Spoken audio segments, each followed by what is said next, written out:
Hi there and welcome back to chapter 3, lecture number 14.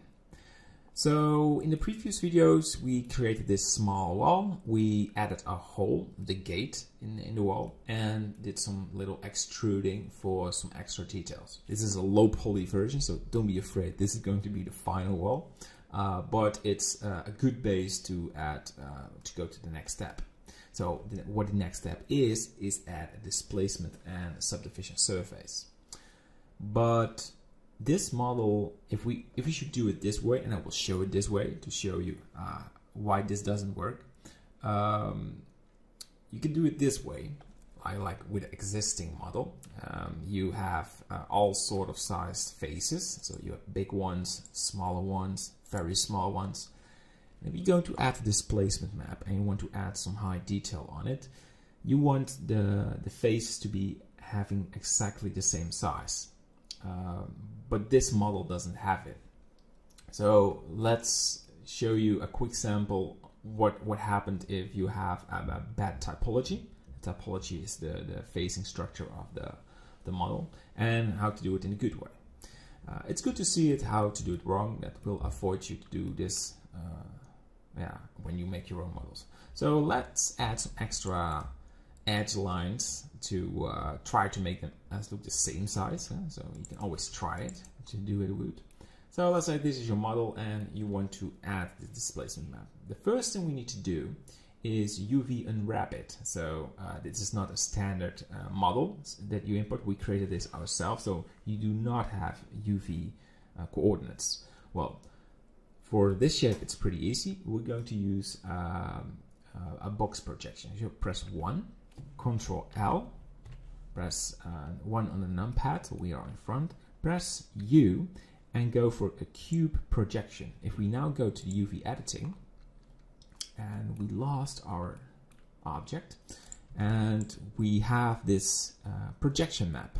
Perfect. So let's kill this. This is the size of your displacement map. It's not visible because we haven't selected yet, but because this is a quick sample, we're not going to spend a lot of time on it. All right, so you have now the coordinates. I hope it's still going well with you, with following the tutorial. And we go to the Modify tab. So normally when you do this, you go to Subdivision Surface and you add the displacement map. Right. And for this map, we use the same displacement as the sphere material with the brick. So we click on it and we want to use the UVs. All right. So because this map is, this model is still a little bit low poly, it looks weird. So we start increasing the quality of the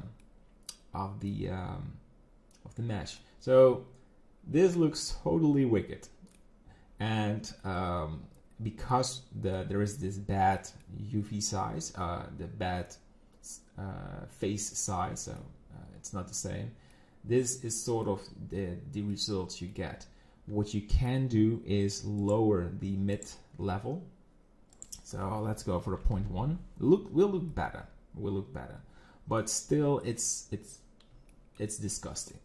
So if we go for a value for 0.04, where we will end up with our final model, it's still not looking pretty good. So it's smoothed out. It's just a horror. So we're not going to do that. So we delete it. We delete it. This is our model. So there is a way you can fix this, and that is remesh your model. So press Tab. Go to the wrench, check the scaling, and you go to remesh. So this will recalculate all the faces. If you added a UV map, you will lose it, but that's no problem because we don't need it anymore. By default, it's sharp, and we want to have this smooth. All right. And what we need to do right now is increase the octave depth. 5, 6, 7, and this starts to look pretty well, and we want to have a sharp sort of corners, so you can lower this value a little to find it. It will optimize the mesh as well. So this is too much. Try to find a way where this is something very good. You can see it's very sharp edged right now. So we go for this model. All right. So again, values are just values. So as long you have sharp corners, you're good to go. All right. And if you are happy, you can apply it. You can pick 8, but then you have a really high detailed mesh, but I prefer to have 7. Then your model is still pretty fast in performance. So let's go for it. Apply it and render it. So we have this model. Go to Object, and you want to shade smooth.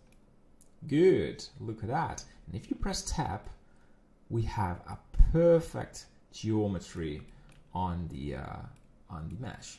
So one more step to go for this lecture. You select all the vertices, Ctrl L, press U, and cube projection. Scale this. You have something like this. And that should be good. All right. And if the bricks are too big or too small, we lower the size of the UV map. But for now, it's finished because we now finalize the modeling work. In the next lecture, we focus on the material. So this is a nice transition to stop this lecture and focus on the next one. All right, see you there. Bye-bye.